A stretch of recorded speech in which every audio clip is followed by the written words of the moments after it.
Hey guys, it's Mars here, and before we go any further, let's just take a minute, look at the character, and then there will be a cutscene. So this is Dark Souls, and welcome.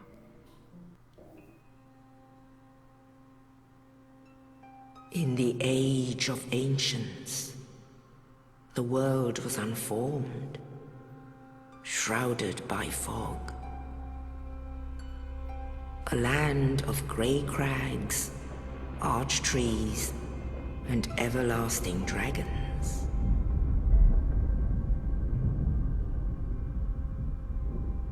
But then there was fire, and with fire came disparity. Heat and cold, life and death, and of course, light and dark.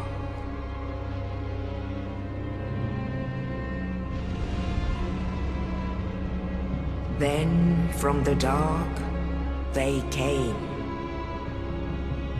and found the souls of lords within the flame.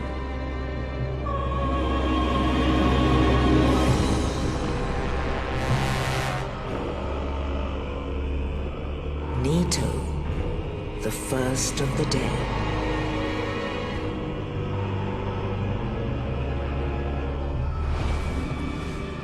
The Witch of Izalith and her daughters of Chaos.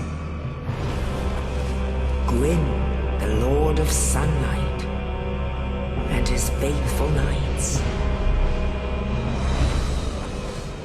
And the furtive pygmy, so easily forgotten.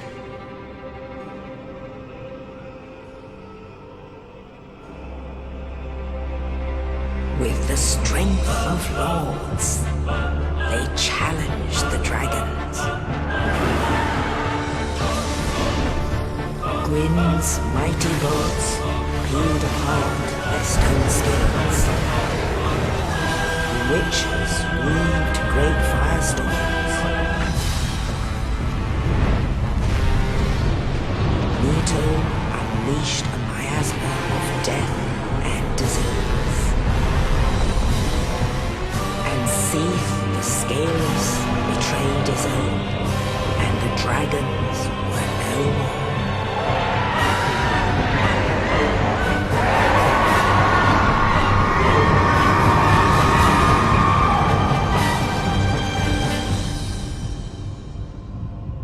Thus began the Age of Fire.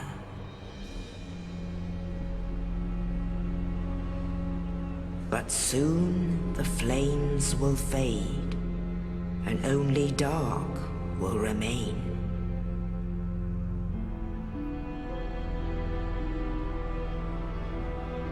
Even now, there are only embers. And man sees not light, but only endless nights. And amongst the living are seen carriers of the accursed dark sign.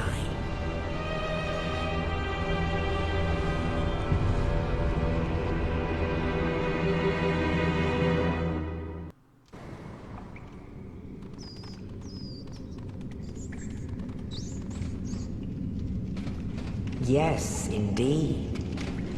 The dark sign brands the undead.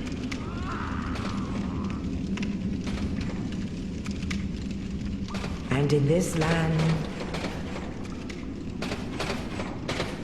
the undead are corralled and led to the north.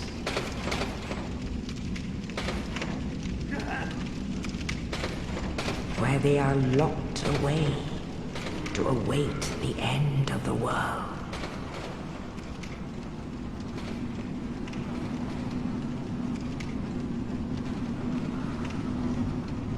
This is your fate.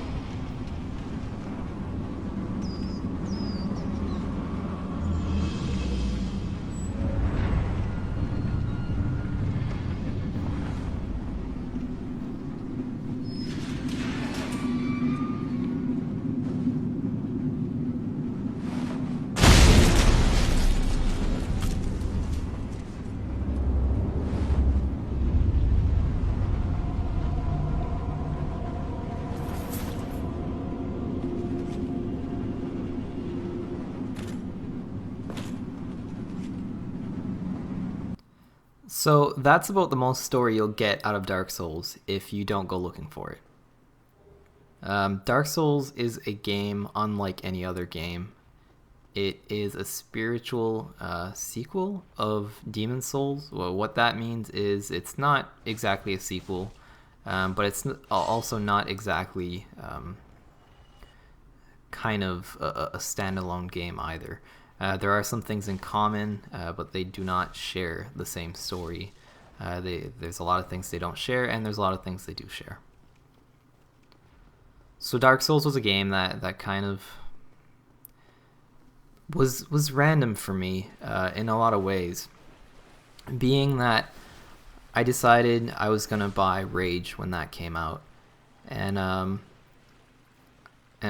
went to purchase Rage, and sure enough, there was the special editions of Dark Souls left that a person had not bought, so I was offered to purchase it, saying that there's kind of the special edition.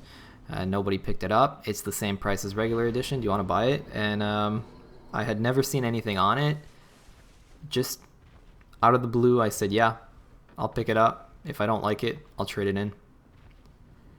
And thus, my journey became into to Dark Souls, and this is what it is. So a lot of the stuff you're seeing on screen, this is just your typical, if you know how to play, what's going on. But I'm also going to show you guys, if you don't know how to play, if you're new to the game, kind of what that's like as well.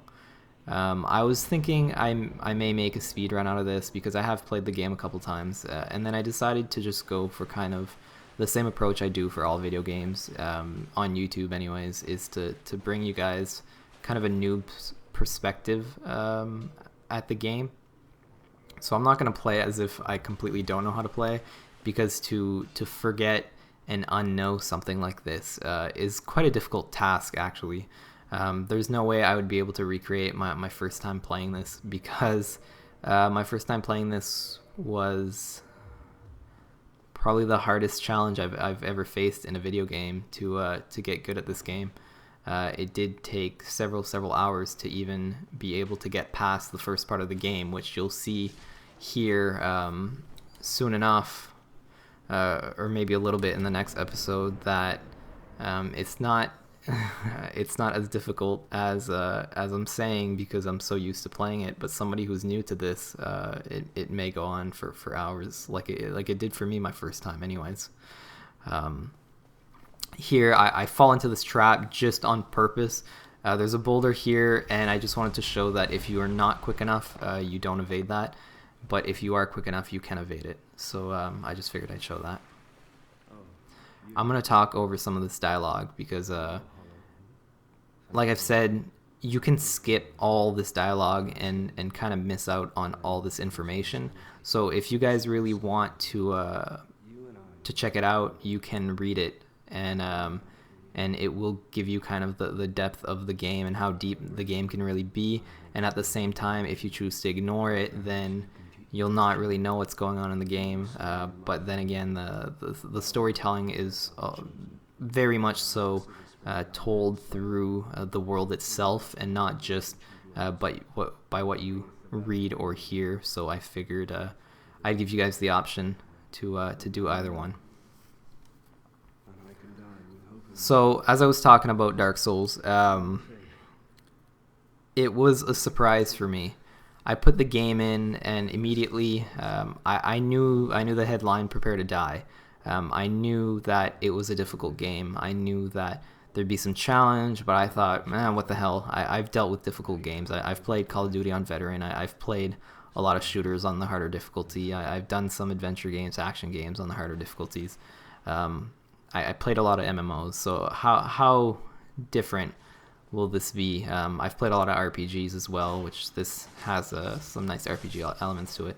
So I wasn't expecting the biggest challenge, but sure enough, the challenge lies not really in the difficulty, but in the fact that these are all new mechanics to people, and if you haven't played Demon Souls especially, everything here is a new mechanic, and I'm just showing a little bit of the mechanics as we go.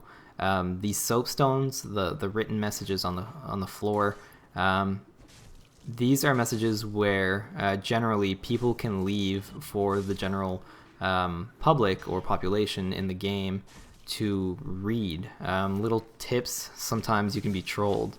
They can be hints to what is coming in the future.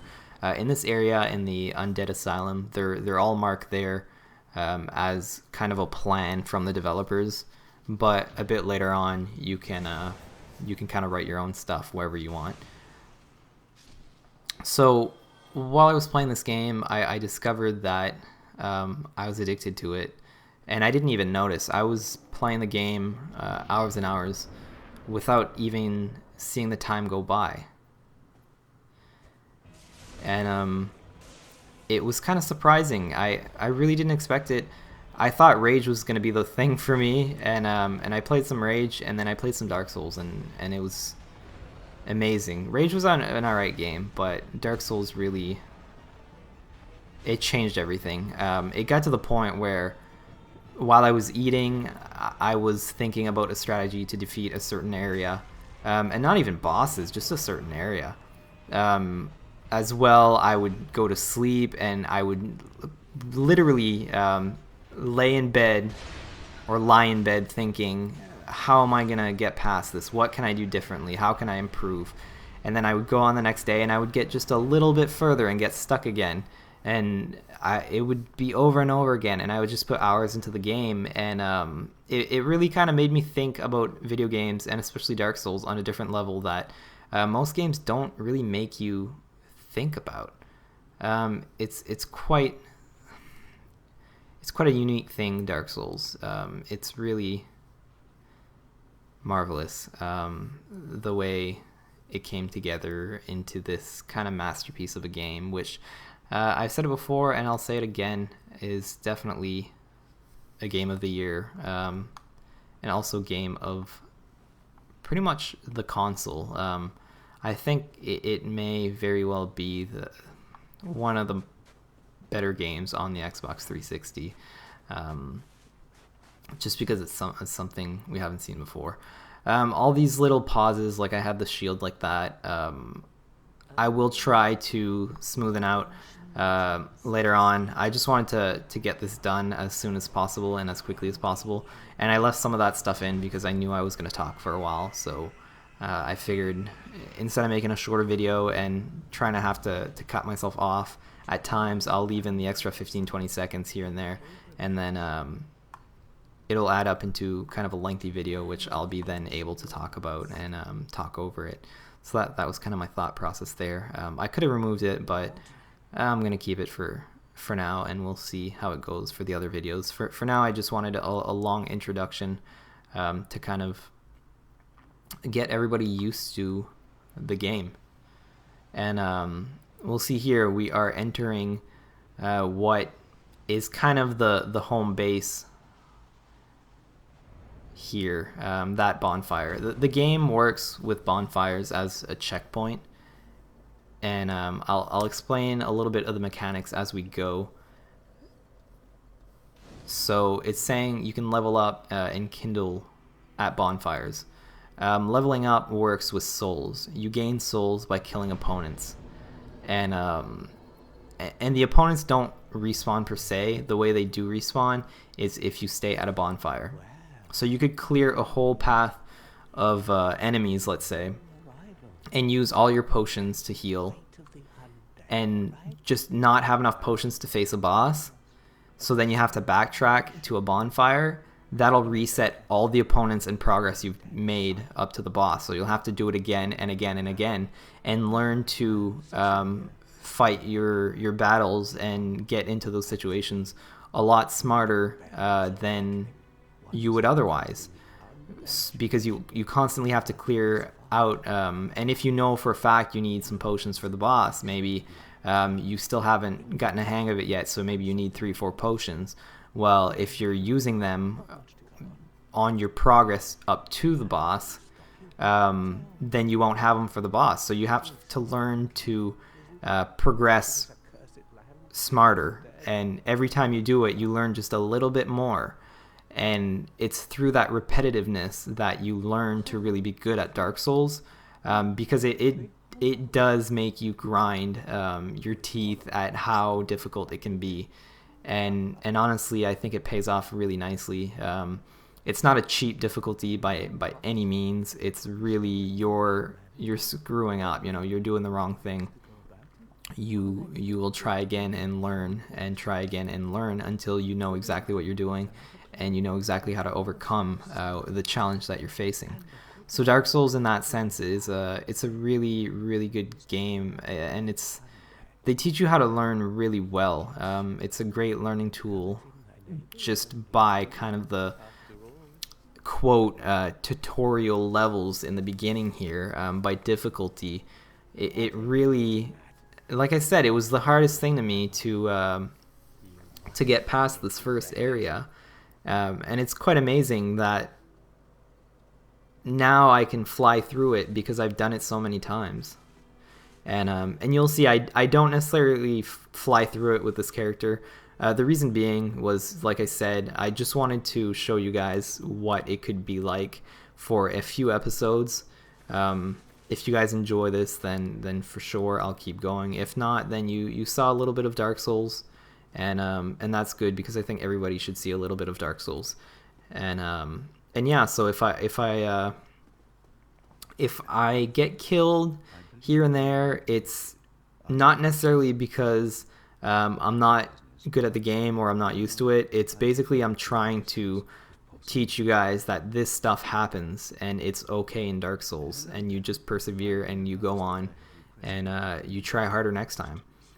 And I have taken a hit from the Asylum Demon in the beginning. That was partly because I wanted to see if he would one-shot me, and sure enough, he didn't. I came close to a second hit the second time, but I've done that boss enough times to know how to kind of defeat him. But I just figured I would show you guys the hit and how much damage he can do. And again, later on, I think it will be in episode 2. There's kind of a mini boss that I show there, and I allow him to actually kill me, to show you guys what happens. And what happens is you collect these souls by killing enemies. If you die, your souls drop where you died. Now you have the chance to get back to that exact spot where you had died and collect your souls again. So the game doesn't say, oh, you died, that's it, you lose all your progress. No, it gives you a second chance. And if you lose that second chance, then you lose all your progress. So it's all about being even more cautious while you're trying to gain your souls again. And that does teach you to play a different way, because you might be able to go aggressively into a kind of a spot, and then you would die, and then you'd have to go back, but you'd have to be careful trying to get to your souls, because if you go aggressive again and you do get killed, you lose all that progress. And souls, especially in the beginning, are definitely worth a lot, because souls are your currency to both buy items and level up your character. So in a sense, they are everything. And if you want to go in depth, you can learn all about souls and their meaning in the game, and especially listening to some of these characters talk and some of the cutscenes and stuff. But I'm not going to go too much into the Dark Souls lore, because there are people that do that better than me. I am calling out Epic Name Bro for that. If you guys are interested in some Dark Souls and want some really cool stuff, go check out Epic Name Bro. That's EPICNAMEBRO, Epic Name Bro. He is a really fantastic YouTuber. He's got a great personality and does some awesome Dark Souls stuff. He is basically the guy that opened my eyes to what Dark Souls really can be when you go out and look for things.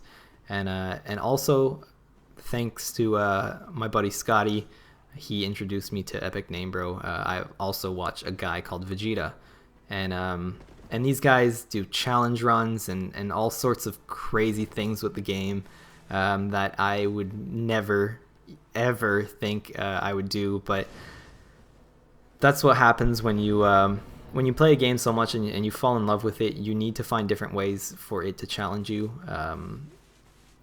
And considering there's no difficulty in Dark Souls, a way to change that difficulty is to make a challenge run. And you can do these by, maybe you'll say, I never want to use a shield. So maybe you'll go through the game not ever using a shield. You could say, well, I never want to roll out of the way or dodges. So you'll kind of build a tank style character where you can take hits and stuff like that, since you're not going to be dodging. There's all sorts of different things you can do. Those are just really simple examples, but it can go a lot deeper than that. And it all depends. Like I said, whoever wants a challenge, you can do that. And you can do that in any game, really. Kind of challenge yourself like that. And look at that. I took one hit from the fire, it stunned me, and he got a good shot, and he almost killed me. So this is something that I had trouble with the first time around. I honestly probably killed these guys a good 50 or 60 times before I was actually able to progress, because I wanted to learn how to play the game. So I figured the best way to do it was to fight those guys over and over again, and that's what I had to do. So it was interesting the first time around.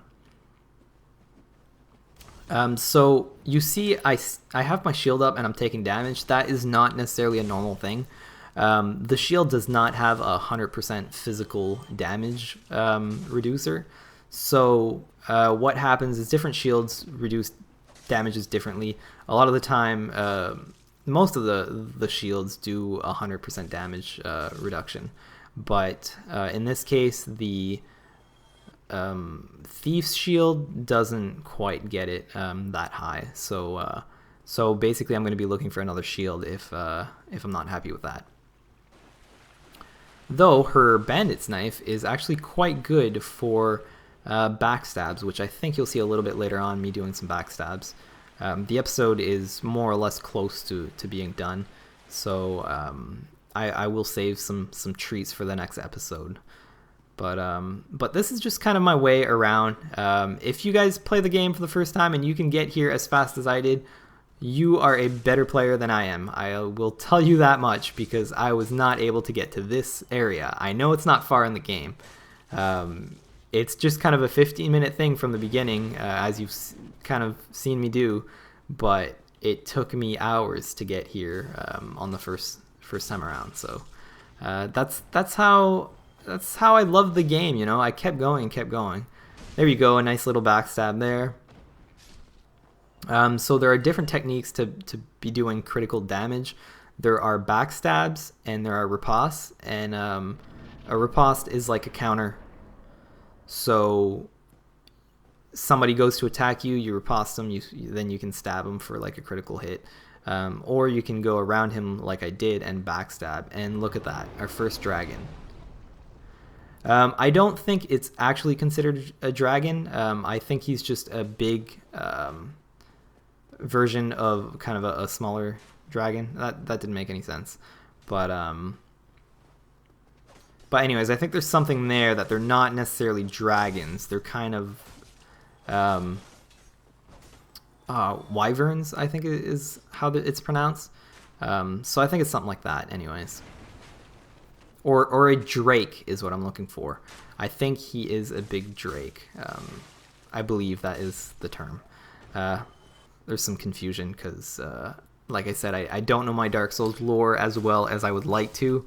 But at the same time, I'm not the best guy for that. So there are other people to go watch for that kind of information. This will get more interesting in time. I do promise. If you guys support and want to see more, then I will change up the format. I went for a post commentary because there were certainly a lot of things to talk about, and it's very difficult doing this live. So I figured for now I would do 1 or 2 videos with post, maybe a little bit more if you guys like the format, and then you know, I could do some live commentary as well. Not really a big deal for me to do either one. I just really love this game. It's probably my 6th or 7th character, but I've only completed the game twice, almost a 3rd time, I believe. So So I'm actually not as professional and good as some people out there are. That's for sure. So there you go. He's talking about humongous drake. Yeah, a bull demon, all sorts of different demons. He's talking about. Basically, he's mentioning some bosses, and it's kind of a heads up. There are these things that you will face eventually, and it's really cool. If I hadn't kind of chose the chat option to talk to him, then I wouldn't have got that. So here I buy the repair box for 3,000 souls.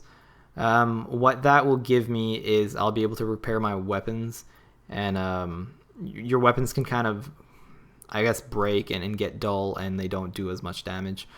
So you always kind of want to keep on the ball as far as repairing goes. And so I just picked that up for 3,000. I will buy the bottomless box and the residence key later, which I'll talk in detail about what that does exactly. But I'm just going to do one thing at a time for now. Stick to simple. You see there, you can two-hand your weapon, and it does a little bit of boost damage depending how it scales. And again, I'll go into that a little bit more into detail later on. But for the most part, two-handing a weapon will make it do more damage. So yeah, I finally got the wooden shield, and that's a little bit better than the shield that I have now as far as the physical damage. And what that does is it pretty much increases everything except for the fire damage, I think. So I'm going to switch to that because it's just a little bit better for kind of the uses I want to make out of them. So the bonfire is lit. I'm about to log out here. So if you guys like this, make sure to leave a like and comment, and subscribe if you haven't already. And I want to say thanks for watching, guys. This has been Dark Souls. I'll catch you later. Bye.